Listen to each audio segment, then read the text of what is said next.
The new rules of real estate in a resurgent Indian economy. Now the big question that I've been asked is, why are we using the word resurgent? Because we are hopeful. That's it. Definitely the economy is recovering. If you look at the GDP growth, in the last 3 years, it has moved from 5.1% to 7.5%. You can't deny that. If you look at other parameters like stock markets, good Lord, where have they gone? 50% plus jump. And what's happened to real estate? Residential sales in the last 3 years have fallen to their lowest level. And credit from banks to the commercial sector has been dipping. So somewhere, while there's economic growth happening, you may call it resurgence, you may not call it resurgence, but the fact is, economy is moving, but real estate is missing from action. From my panel today, that's one big question, and we also need solutions. I think that's the most important. How are we going to get out of this downturn, and how are we going to seize on the opportunities with this new resurgent millennial India, which of course is going to unfold as we go along in the coming few years. Let me introduce my panel to you. Anuj Puri, we've heard him and we know that he is the chairman of JLL. And we also have with us Nimesh Grover from IDFC.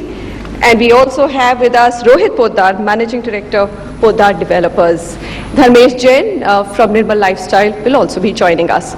Okay, gentlemen, I think I'm going to, because Nimesh was the first one who said, why are you using the word resurgence? So Nimesh, why not? Economy has grown from 5.1% to 7.5%, and we have a finance minister who thinks it's going to cross 8%.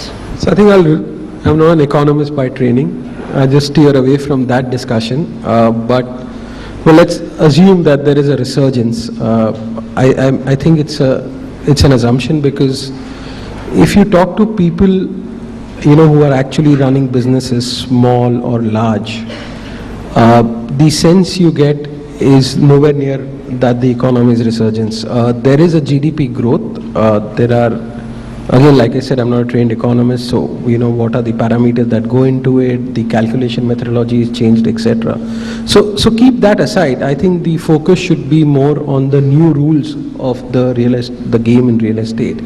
I think the problem and you can break it into retail, commercial, residential. So we can start with residential, which is the largest and which everybody understands, hopefully the easiest, is that the trust deficit between the developer and the consumer is at an all-time high. Now, there is obviously no index to kind of measure that, but if you just ask any consumer who books an apartment, I think his biggest fear is whether my apartment will get completed or not. I think this whole thing of buying off plan, buying without approvals being in place, etc., is coming back to bite some of the consumers big time. And as an industry, can we do something to address it? That's one question that one needs to address. The second is that in a secular price increase market, real estate was the only industry which was actually rewarding you for being inefficient. I mean, that's ironical but true. If you were running, let's say, a car factory or a steel factory or chemicals, whatever be it, or if you're running JLL like Anuj does here, any delay in the project or any delay in any assignment which I would give JLL would not delight Anuj, because his payments don't come in on time then. But for the real estate industry, they just felt, a project is getting delayed, instead of getting X, I'm going to get 1.1X next year. So the focus on execution virtually did not exist. My view is this era of selling off plan without any commitment to the consumer is over. And there has to be a certain level of transparency. Price correction. All of us know the market is soft. What is subvention scheme? It is a form of price correction. So why do we hide about it? Why can't you just say my prices have reduced 20%? Come and buy. Because you will then incentivize the consumer to come and buy. Rohit, as a developer, what do you feel? I mean, I know that you're in a segment where efficiencies are absolutely critical, isn't it? And if you're not efficient, then your margins just disappear. Affordable housing is a very, very difficult business to run. Having said that, do you think that in some ways rules were broken by developers, and therefore today a lot of it has come back to bite them? Industry perspective. Well, I can't really speak for other developers. I don't really know what rules they've broken. I can certainly share with you our business model. It's basically a manufacturing model. It's not a traditional real estate development model. Land's basically inventory, which you have to produce on as quickly as possible.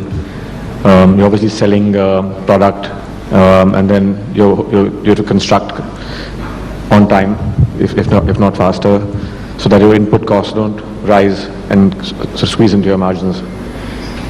So it's completely execution based. It's really no different than building large infrastructure projects in that way, or for example running a car factory or any automated production line or semi-automated production line. We are having approval issues ourselves because we're waiting for this whole euphoria of housing for all by 2022 to translate into executable paradigms on the ground, which is single window clearance or a speeded up clearance. Mr. Hiranandani said earlier today that approval cycles have in fact increased to 3 years, and unfortunately that's true. Basic approvals aren't taking very long, but there are now new approvals required, environmental approvals, forest approvals, which take longer than they have in the past. The trust deficit that people have faced in the past as a consumer, well, from our perspective, is helping us because we've been around for a while as a family, and customers are definitely buying our product based on experience with our product. And consequently, our sales are doing pretty well. I see Dharmesh has joined in. So Dharmesh, a couple of points that we've just finished discussing. Number one, the reason why the buyers have disappeared from the market is that there have been many broken promises, right?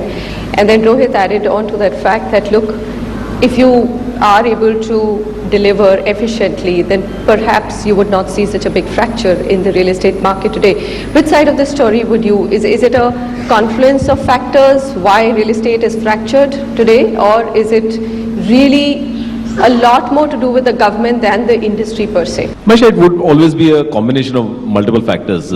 Clearly, one, real estate will always be a reflection of the economy. Ultimately, people need money in their pockets to come out and buy. Let's remember that for real estate buyers, the most important decision, we jokingly always say, after marriage, the second most important decision that you will take in your life is buying a home. Because it's the most expensive buy that you will do in your lifetime. For most people in India, even today, is once in a lifetime that you would go ahead and do a home of your own. So it is a very, very important decision for the individual to the entire family. So one, what is the outlook that the individual has about himself and about his surroundings and his future and the country's future? I think over the last 12 months, optimism in general is there. People are looking at themselves more positively. In all fairness, I think in our own expectations, A as a country and B as individuals, I think we all expected a magic wand to be waved and then in 6 months everything was going to be fine. A country of India's size, I think we'll need to be a little more patient. We at MCHI and developers in general, we are very clear that things are in the right direction. If we be patient, you will see dramatic changes. On the trust deficit, I would want to say that ultimately, when a developer sells, he is locking himself in. There is every reason for him to complete the project as fast as he can. So somewhere the permission processes are involved in that delay. There is no incentive for the developer to delay the project 1 day beyond the earliest he can deliver, because he has locked himself in. Most good developers at the launch of a project will substantially sell the project. If there is substantial sale, then every day is a ticking meter on him and not on the buyer. So Anush, coming to you, so we've had a kind of disparate views on everything, but to stitch all of it together, I think one of the big things which Mr. Hiranandani pointed out in his keynote speech was that the disconnect that you see, whether it's the economy and what's happening on ground, is also a question of what is actually being announced at the policy level and the ease of really doing business at the ground level.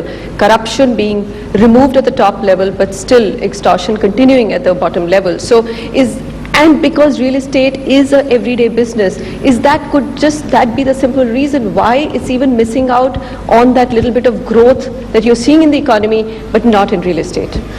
So, Manisha, it's a very good point. What you make is that we're certainly seeing an improvement in the sentiment. Nimesh alluded to that. We're certainly seeing that the GDP numbers are showing better than what it was 12 months ago. Inflation is down, interest rates are coming down, and all positive things. Yes, it is true that the expectation of the public and of the businesses was that it will happen more quicker in terms of the grassroots action being taken and its implementation than what it has. So clearly on the economy side, I certainly believe is that it is much better than what it was prior to May 2014 than where we are. Yeah, and my just thought is that, it's only human beings' tendency to expect more than what is delivered, and that is what it is, that there's a mismatch of what the government had promised and what the expectation was of the public. So it is better than what it was before as an economy. On the real estate side, you're absolutely right. It's a confluence of a lot of things. It was what Dharmesh said as an economy. It's a direct reflection. But I also believe is, Manisha, there were a lot of wrongs done within the real estate sector. And I don't think so you can brush away those wrongs. And I'll take a little bit time to explain what do I mean by those wrongs. Is that where Dharmesh is coming in is the more organized players of the real estate. They are the more corporate, more financially disciplined people who are going to remain within that industry, and what he's saying is absolutely correct in that. I think there is, Manisha, a huge amount of people who were coming in from different businesses, different thought process, getting into real estate because there was no threshold of becoming a real estate developer. Anybody who was fixing a cycle tire puncture could become tomorrow a real estate developer, and that is where I think the trouble has come in. That's where you have seen the wrongdoings that have happened in the real estate sector. I feel is that as the economy progresses, some of the other businesses outside the real estate will start to progress because there were a lot more governance in there. I think our sector will take a little bit more time because of the wrongdoings that had happened in this sector, which need to get rectified. I think within this sector, those guys who were more professional will start to move. As Dharmesh said, maybe in 6 months, they'll start to move. I don't think that it will come out as a general growth of the real estate sector because this riffraff that came in there will have to be cleaned out. And my guess is this is where you're going to see in the next 18 months a lot of maturity coming up in this sector, and all this riffraff that came in, which spoiled the name of the industry, is going to go away, which in effect is a good thing for the developers. It's a good thing for the consumer, good thing for the developer, and a good thing for the financial institution. So sorry, just in brief to say is that I think it's a confluence of a lot of things, including economy and including the wrongdoings of the real estate sector.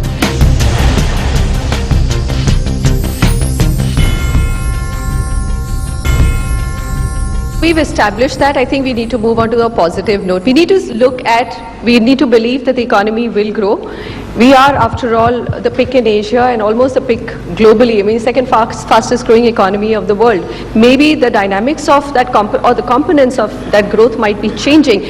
And there is an opportunity within the real estate industry to seize that as well. Dharmesh, do you believe that if you look at the slowness which has hit the industry, especially the premium and the luxury segments, affordable housing, which obviously also meets the government's goal of housing for all, is the way for developers to grow? Is there a serious thought of getting into this segment as a new trend or new business opportunity?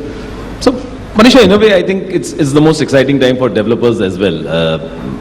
The stated goal of the government is of creating 6 crore affordable homes over the next by 2022, so it's over the next 6-7 years.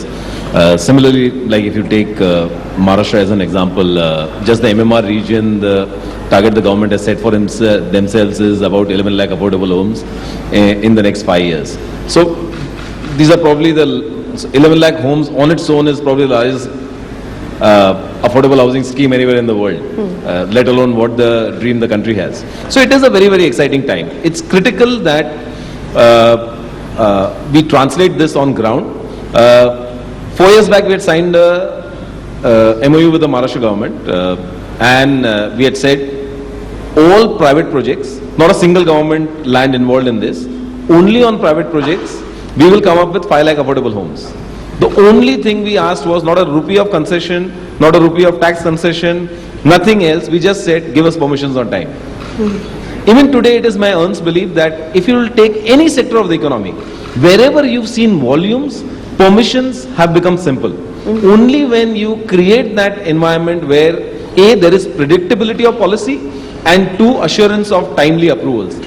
Only then you will be able to create volumes. Okay, so that's affordable housing. Now there are other trends which are also emerging, which is this super luxury which is happening, right? You've got lots and lots of youngsters, 25-year-olds making billions, and all the dot-coms.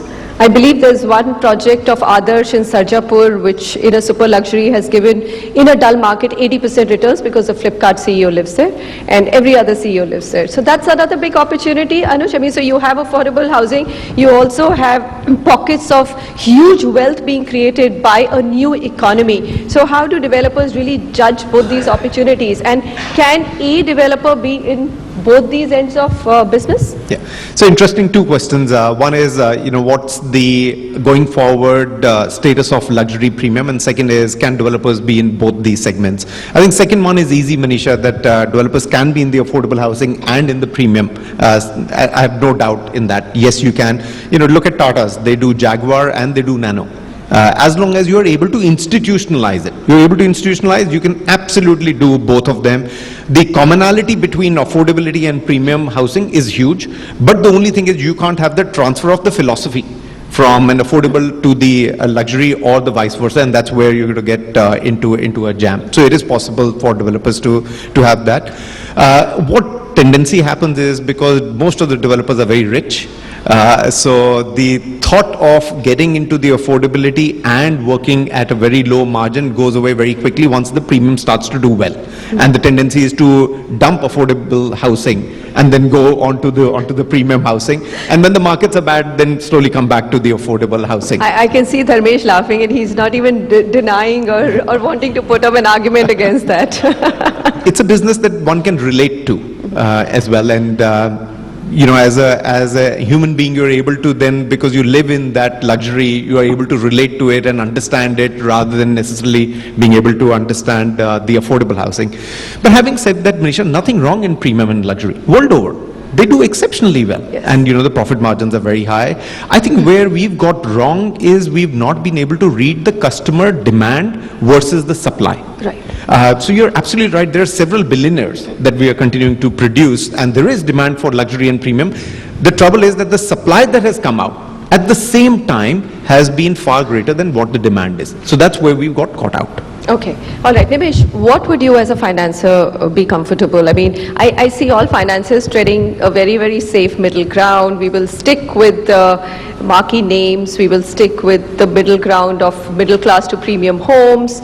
Risks have to be completely weighed out, and we need to be given enough money guarantees before we are going to fund a project. This is, of course, your market, isn't it? It's great to be in this market right now. Everybody needs your money. But how are you viewing the industry from a future perspective? How do you think all these developers will seize the opportunities ahead, and what will that bring to you on your table? Well, it's our market. I don't dispute it. I think, to be honest, a lot of us are a confused lot. I mean, that's as honest as it can get. Dharmesh was being really honest. Investors are a very confused lot. I think a majority of us, when we are doing this high cost deals, probably don't even realize that, and I'd gone on a limb to say 95% of us don't realize that the project cannot afford this cost of borrowing. You've got to live to see another day, and maybe, Dharmesh can correct me. Isn't that scary? If you can, as a financer, already see that this project cannot afford this cost, it's never going to get completed. No, the project can get, so that's what I'm saying. There's a lot of financial engineering in place. There's a lot of refinancing in place. The fear is who will be left holding the can. And I don't blame the developer. He has to live to see another day, right? So, just take what you get, because you have commitments, you don't want to default, you don't want to be an NPA. There are legal obligations, there are social pressures with being NPA. It will impact your sales. I think this whole cost of capital, the prohibitiveness of that cost of capital has to be rationalized. All right. So I still need that answer. So where are you going to put your monies in the coming days? I mean, right now you sound like it's a lot of risk capital out there. There is a lot of risk capital out there. So we, as a firm, are actually... How would you choose the winners? Okay, so there will be a few. Yeah, There so- always are. So our view as a firm is we are focusing on mid-market housing, something which we haven't mentioned See, at that's all. what I wanted to So, know. you know, What are the new trends? What are the opportunities? No, it's that trend So has you want to existed stay before, safe before in I the was born. mid-market. Yeah, you're supposed to stay safe, right? I mean, you can generate returns by being safe. You don't have to, you know, always drive at like 180 kilometers per hour. The Bombay roads don't permit that. So we're very clear that we want to be in mid-market housing. Like Anuj rightly said, the super premium has a lot of inventory, it has a lot of lumpiness of cash flows. I agree, a lot of wealth is being created. In fact, tremendous amounts of wealth is being created, but the number of people who are, where this wealth is being created is less. One, the supply relative to that is exponentially higher. Affordable housing is a factory. I don't know how many people can run that factory, with due respect to some of my industry colleagues here. A lot of the construction is a manifestation of your own lifestyle, like Anuj rightly said. So we want to focus somewhere in the middle. It's not because we don't know either of the two, but we genuinely believe that that's where the big growth is going to happen. All right, I'm going to wrap out on that note from this discussion. In fact, they say that this industry, real estate, is the easiest one to have a brand differentiation. What do you need to do? You need to develop an excellent product and deliver it in time. Does any industry, any other industry have it so easy? Just two things. A good quality product that you promise to the buyer and deliver it in time. That's all that you need to differentiate your brand. And that's all some of the top guys who are doing extremely well, even in a downturn, are actually delivering. Gentlemen, thank you very much for joining me.